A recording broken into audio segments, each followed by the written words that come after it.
Selamat datang kembali ya di sesi bedah informasi kita. Oke, langsung aja ya, kita kali ini fokus ke satu bagian spesifik dari materi Anda. Bab 7 dari Factfulness. Judulnya Naluri Takdir.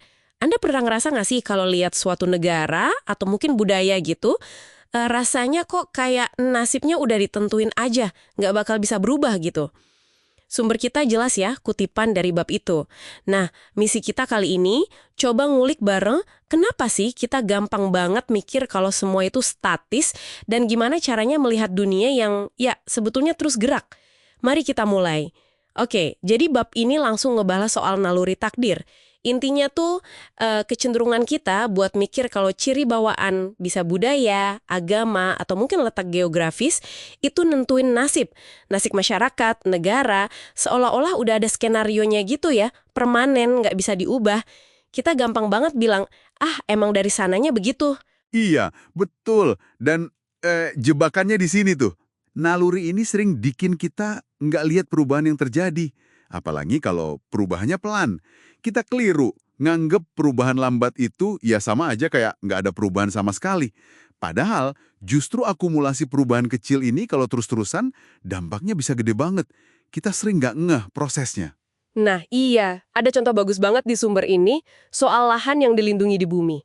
Dulu kan, tahun 1900 itu kecil banget ya, cuma 0,03%. Kecil banget, hampir nggak ada. Kenaikannya juga pelan banget kan, dari dekade ke dekade kayak nggak kerasa gitu.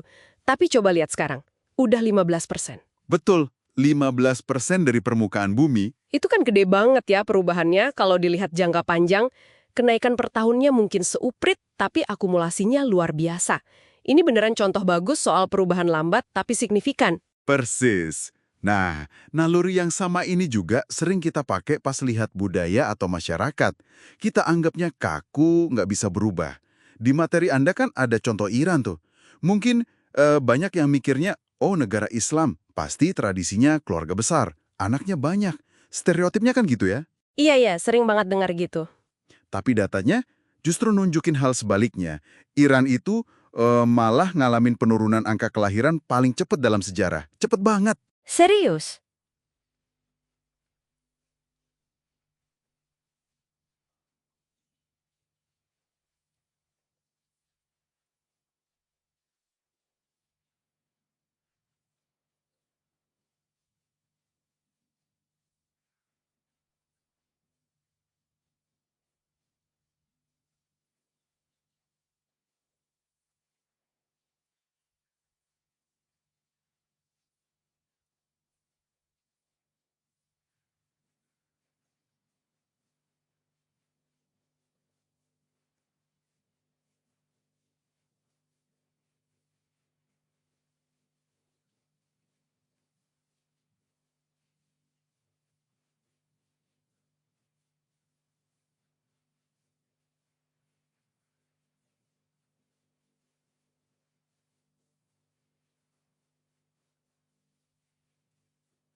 Wah, ini menarik banget. Data Iran itu beneran kayak mecahin asumsi umum ya. Kalau gitu, gimana dengan pandangan yang juga sering kita dengar soal Afrika?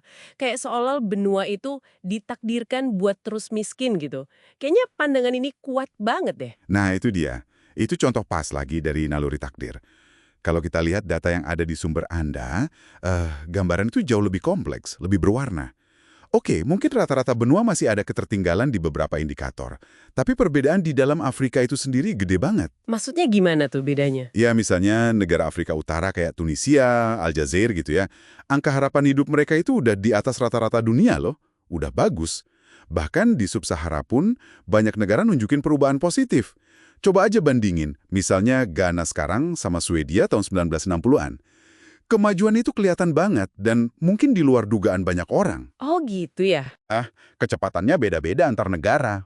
Oke, jadi jelas ya, banyak hal yang kita kira paten, harga mati ternyata ya dinamis, terus bergerak. Pertanyaannya sekarang, gimana caranya nih biar kita lebih waspada sama naluri takdir ini? Biar cara pandang kita lebih update gitu. Ada saran dari sumbernya? Ada beberapa strategi praktis yang disebut di teks itu. Gini deh, pertama, sadari dan hargai perubahan yang pelan. Jangan remehin kemajuan kecil, tapi terus-menerus. Coba deh latih diri lihat tren jangka panjangnya. Jangan cuma foto sesaat kondisi sekarang. Oke. Jadi lihat prosesnya ya, bukan cuma hasilnya di satu waktu?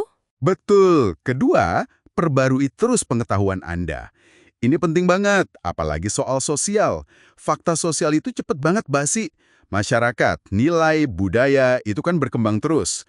Apa yang Anda pelajarin dulu di sekolah atau kuliah, bisa jadi udah nggak relevan sekarang. Harus update terus. Iya juga ya. Terus apa lagi? Ketiga, coba deh ngobrol sama generasi yang lebih tua. Orang tua kita, kakek nenek. Tanyain gimana nilai-nilai mereka, kehidupan mereka berubah dibanding pas mereka muda dulu.